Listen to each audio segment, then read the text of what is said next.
Fevers, will they kill you? Come in! Fevers will not kill you. Fevers do not cause brain damage. Let's talk about febrile seizures for just a moment. Febrile seizures are not seen in every child who has a fever, but there are some kids who get febrile seizures. Now, if your mom or dad had them when they were kids, it's very possible that they will have children who have inherited the risk for febrile seizures. They're scary to witness, but they're harmless and they do not cause brain damage. Now, what is a febrile seizure? When a child gets a cold or some kind of illness, their temperature goes up very quickly from something as low as 99 all the way to 104 within a few minutes. And it goes up so quickly the child has a seizure. The bad news is it scares parents. The good news is it's not an emergency. Children with actual febrile seizures do not stop breathing, and they do not die, and the seizures do not cause brain damage or hurt them in any way. Unfortunately, even though I just said this, if your kid has a febrile seizure, you will still likely call 911. You will still likely go to the emergency room, and the emergency room will send you home because there's nothing you do about febrile seizures. Out of fear, many parents then will buy a bucket of Tylenol or acetaminophen, or a bucket of ibuprofen, which is also called Advil or Motrin. These are fever reducer medicines. They'll carry this bucket around with them everywhere they go, and every time their children feels a little bit warm, they'll be giving their child these medications. This doesn't work, people. Febrile seizures come on so quickly it's not possible to shoo them away by using a fever-reducing medicine. So there's no purpose at all in giving a fever-reducing medicine to prevent a febrile seizure.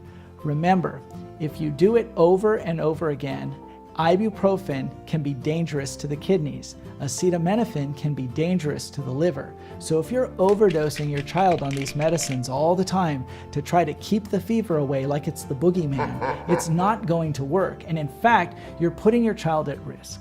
If your child has febrile seizures, you don't need to go to the emergency room. You don't need to worry because they will stop eventually and they will eventually be outgrown. What can you do if your child has a febrile seizure?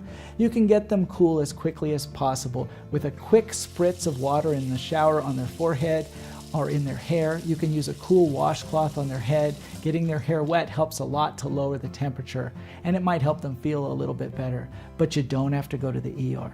There is one exception, and that's if your child stops breathing or turns purple or blue. If this happens during a seizure, it sure is not a febrile seizure. There's something else going on, and that's far more serious. So if a seizure also lasts longer than 10 minutes, that's not a typical febrile seizure either. These are the kinds of seizures that definitely need to go to the hospital. The ones that last too long or the ones where your child is turning blue. But these are unusual and not typical of febrile seizures, and there might be some other underlying seizure disorder that has to be looked at. Make sure if your child has febrile seizures that they're not going to fall and hit their head on the ground.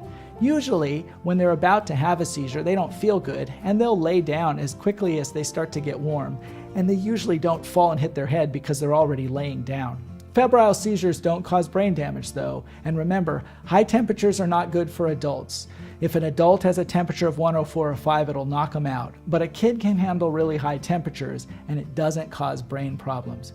Your child will not get brain damage because they have a fever. Thank you for listening to my talk on febrile seizures. You know, I liked him better on PC too.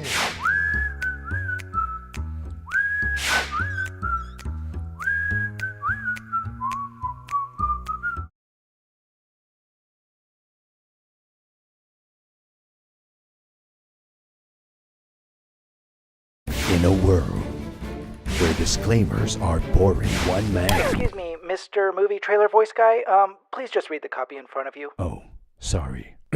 This video is intended to give you informative, educational information. It is not intended for you to self-treat or diagnose yourself or your family. Because we want you to make good medical decisions when it comes to you and your family's health. Please first talk to your doctor before trying or attempting any of the information that you have seen or heard in this video. Thank you. Don't forget to subscribe to our channel on SnoozeTube And remember to like us on Facebook. and Tweety Bird.